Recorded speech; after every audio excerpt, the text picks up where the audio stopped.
Hey there, welcome to day 1328 of What's Up To Now. Sharon Horne-Ellstrom here, documenting the journey and sharing the stuff that works and the stuff that fails as I transition from the brick and mortar corporate world of business to the online world of business.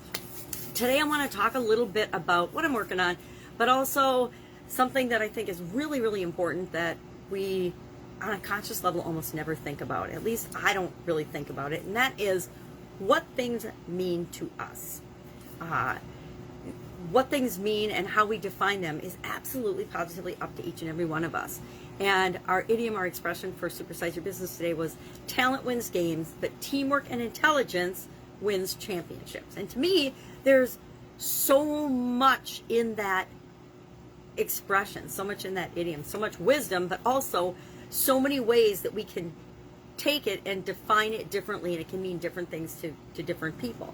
Now, with respect to growing and building and supersizing our business, it of course means that, yep, you can be talented on your own and you can win. You can get some wins. You can have some success in your business. But if you really want to grow and supersize it and win the overall big game of success in your business and business notoriety, it's going to take intelligence as well as other people. It's going to take teamwork. And so one of the ways that we define intelligence, or we can use and apply our intelligence, is how we define things, how we decide what everything means for us. So I talked about, for example, how we define success and how we define failure, and how most people, me included, usually do it, and why we experience failure so much more often in our life than success. We allow ourselves to make it, we normally make it easy to experience failure by how we define it, and we make it difficult to experience success by how we define it. If we change two little words, and or, we can absolutely flip that around so that we're experiencing the things that we want to experience more frequently, and the things we don't want to experience, we're making it almost impossible to actually feel or experience those things.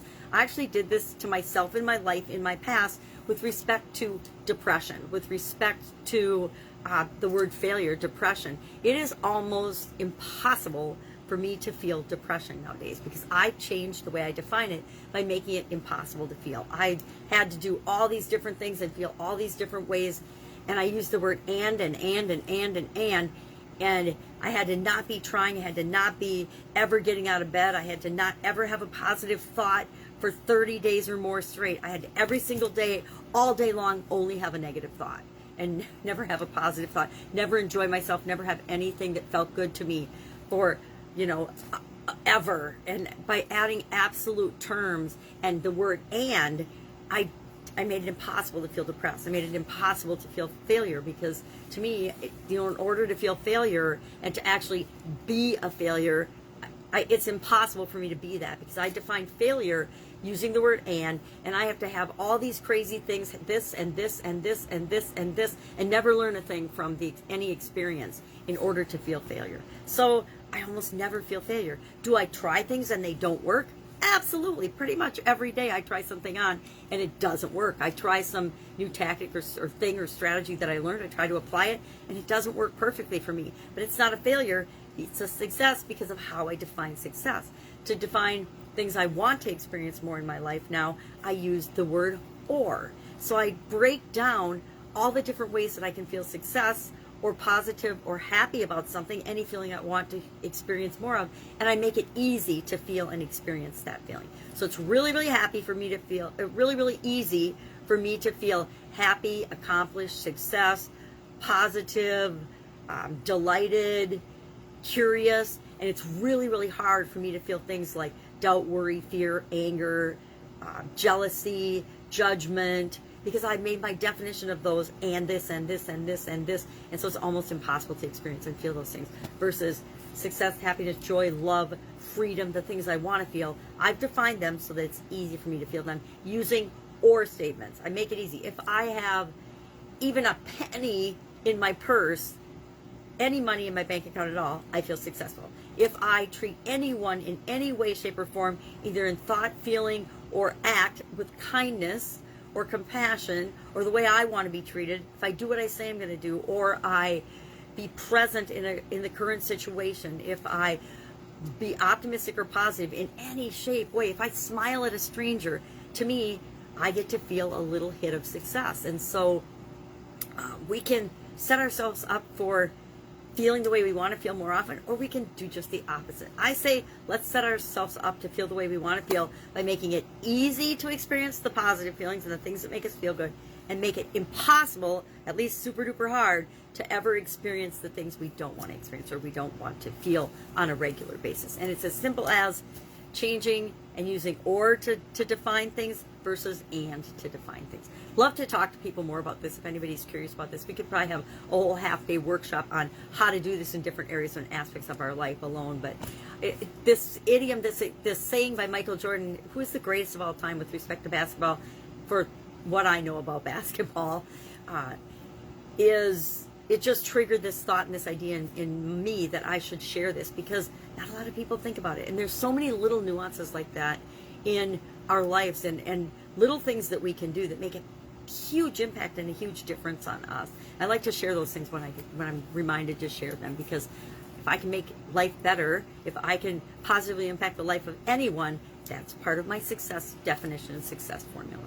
So what else am I working on? So obviously that was our idiom and our expression today. Power back on at the homestead. We had a huge storm yesterday that knocked out, it caused a lot of devastation in my small town.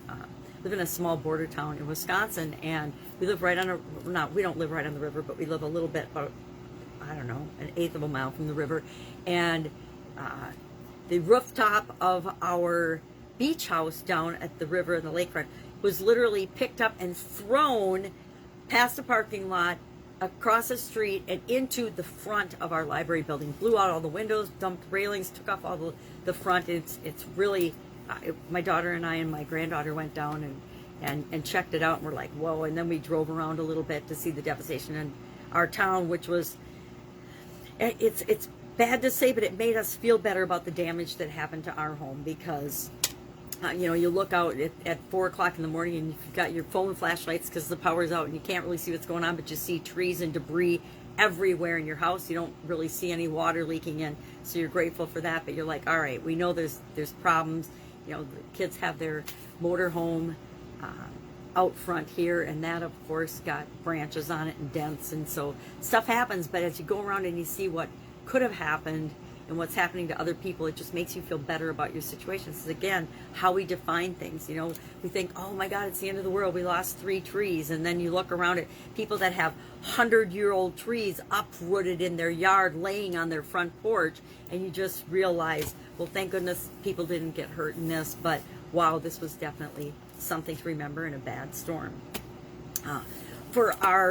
And luckily, on the other side of Interstate 94, there wasn't any damage and electrical outages, even though there were 10,700 people without power in our little town. It was only part of the town, and the area wasn't all of it. So south of the highway where my sister lives, I got to go hang out with her all day and at her house, and ended up, changing my schedule, because change happens all the time and we have to flow with it. Changing when I do things and how I do them, but I still got all of my things that I wanted to get done. And I also got to hang out with my amazing, beautiful little granddaughter and my sister for the day, and her family. So that was fun and awesome. There's always an upside to things, right? So I did do one thing every day that centers us, and it was the beginning of a 2-part saying today, and we finished that up today about love and kindness. Yesterday we talked about how I love today, and today we talked about how I will be kind today. I guess I was kind to some people today already, but I haven't been as kind as I will be throughout the day. And again, we can define kindness and love in a way that we experience it whenever we want. We make it easy to experience kindness and love by how we define success, and by how we define it. We can define it by saying, whenever this or this or this or this or that or this or this or this or this happen, I get to feel loved and kind in any one of these scenarios or any one of these situations. So we can experience success and love and kindness and beauty and curiosity and all the things that feel good to us whenever we want to. So that was our 365-day challenge, to do one thing every day that centers us, and we'll continue working on that. Whenever I get to we're almost to 265. When I get to 265, I'm like, wow, we're on the downhill stretch, because there's only 100 days left. So we're coming up close on that, day 261 today. So those are some of the things I'm thinking of. I'm thinking of, I missed a day yesterday of a 5-day retreat that I was involved in, and so I will try to catch the recording of that today before they take it down. I'm not super frustrated or worried about that, because my bigger challenge is figuring out how do I get my internet working, because although the lights and power are back on, internet's not working to the house, and so I have to figure out. I'm sure it's something simple and easy. I just haven't troubleshot it, because by the time we got home last night and it was late, we were just so relieved to be home that I didn't fix and do all the things that we needed to do last night. Hung out, got the baby to sleep, things like that, which was more important. So, gonna work on that today, and then I will, of course, do the things I usually do and process and do the stuff I want to do. Thankfully, nowadays, we can do almost all the work that we do via our cell phones, and we don't have to have an internet connection to accomplish the things we want to accomplish. Although, it does help. You have to have a cell phone which has a connection, or an internet connection, or both. But it's easy to go and find those pieces even if they're not functioning in our normal location. We can figure it out, right? We always have to figure everything out. It's part of the challenge. It's why things happen in our lives, is so that we can rise to the occasion and grow by responding and rising to the challenges that come up in our life. All right, have an awesome day. That's it. If I can help you in any way, ask. Otherwise, I'll be troubleshooting internet and other things around the house as we see about removing trees and fixing roofs and fixing motorhomes and things that need to be taken care of as the ramifications of any storm or any change or challenge that comes our way. All right, have a great day, and I'll, of course, be with you tomorrow to update what's working, what's not, as I transition in and out of the offline and online world. Have an awesome day.